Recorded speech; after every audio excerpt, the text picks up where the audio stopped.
Hi there. Well, have you ever looked at a product or a service and been a little bit confused about how it works or what the value of the service is?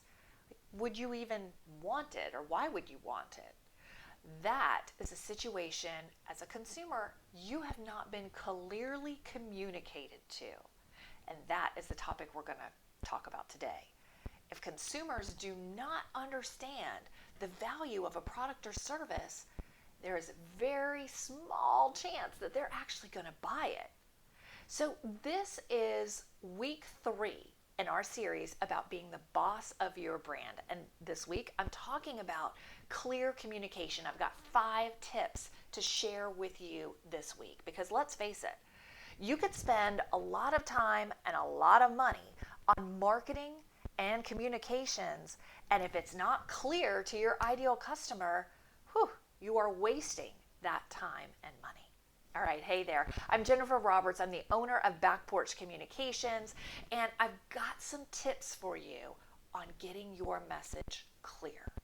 So, let's focus on your ideal client for just a second.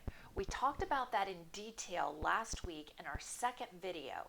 And if you missed that one, I would encourage you to go back and take a look at it because there are some things from that video that also apply here as well, and it could be useful information. Okay, let's dive into tips on clear communication. Tip number 1, use words that your ideal client understands and that resonate with them, okay? Take a look back at some of the interviews that you did with your very favorite customers.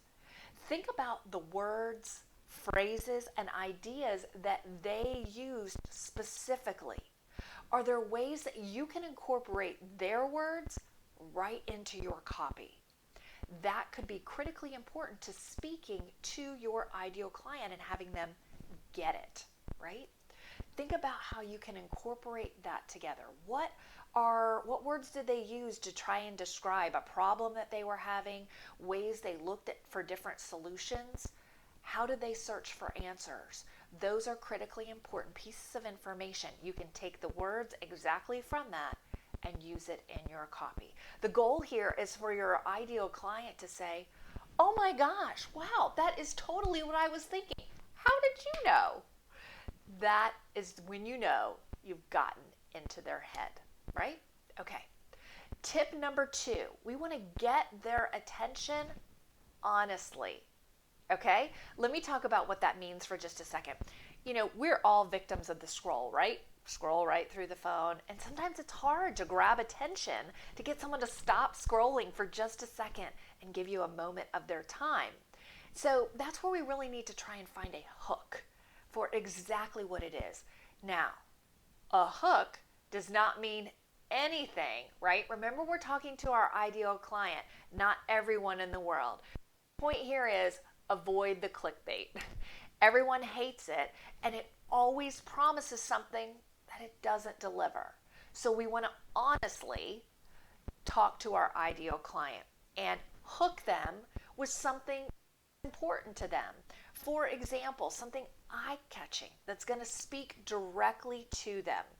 It could be something that addresses the problem that they're facing head on. That would be a great hook for your ideal client. Okay? So look for the hook, something eye-catching but honest. All right. Tip number 3, address any objections head on. If you know your ideal client has some questions or objections about what you might be offering, address those directly. If they are thinking about that objection, you want to be the one to explain why it's not a factor in your product or service, how you overcome that objection, okay? Maybe they've tried to solve their problem using a similar product or service before. You need to explain why this time they're going to get results. Okay, so address that objection head on. Think of an example about like any diet, wellness, exercise program. People might have used several different programs, and if they're still searching, chances are those programs didn't quite pan out for them. How is yours going to be different? Address the objection head on. Okay?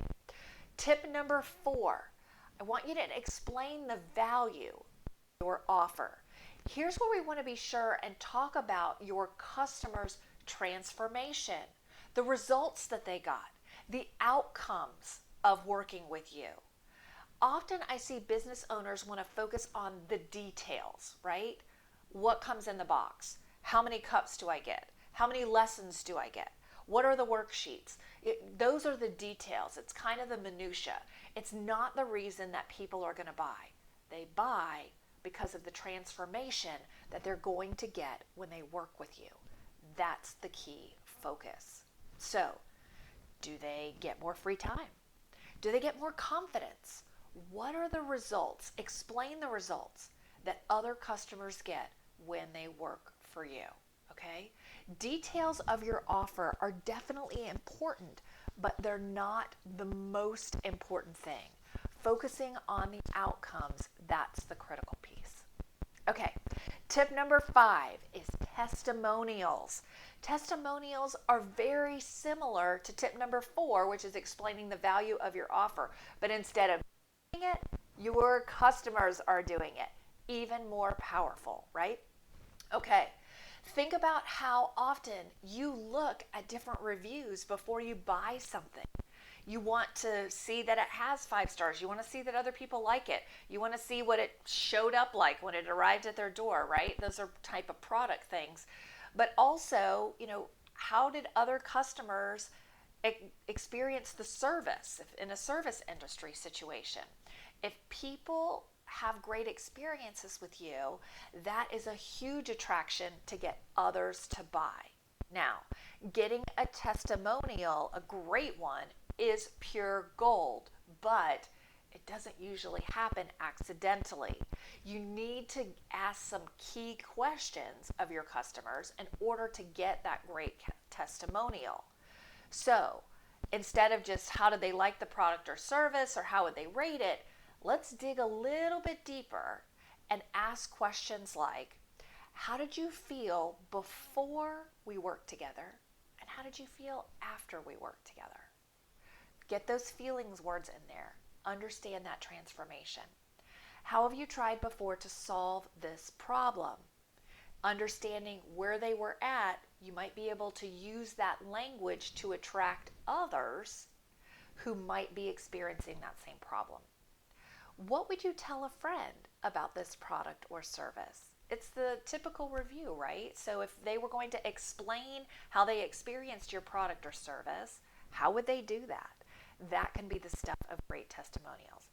And certainly, not by accident, many of those couple of questions there are the same ones we ask when we want to get to know our ideal client.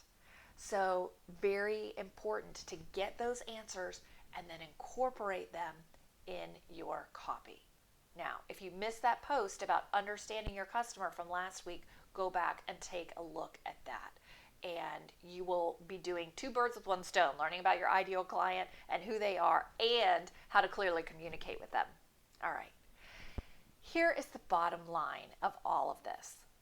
Confused customers who don't see the value in a product or service, they don't buy. Let me say it again. Confused customers don't see the value in a product or service, and they don't buy.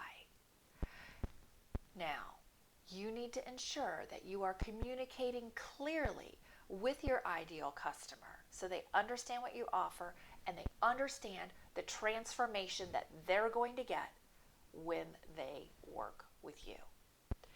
Now, if you are interested in learning more about being the boss of your brand, I am here for that for the entire rest of 2021. We have 6 more topics to go through. The one that I'm going to be focusing on next week is how to be an expert guide that your customer needs. So how can you be the expert guide your customer needs? I am not taking the week of Thanksgiving off. I'm showing up here for you as we continue this series through the rest of the year. All right, you can find this series here on YouTube. You can also find it in a blog post at backporchcom.com. I'll have the links for you. I also have a Facebook group, PR and Marketing for Small Business and Nonprofit. You can go there and find a community of people who are learning marketing, PR, and communications principles right alongside you. If you're interested in working together, I have some one-on-one spots available. If you'd like to book a call on my calendar, please do that. I'll put a link in the comments and in the notes so you can go do that if you would like to take your brand up to the next level. All right, I'm Jen Roberts. I'm the owner of Back Porch Communications, and as always, I'm here to help. Have a great rest of your day.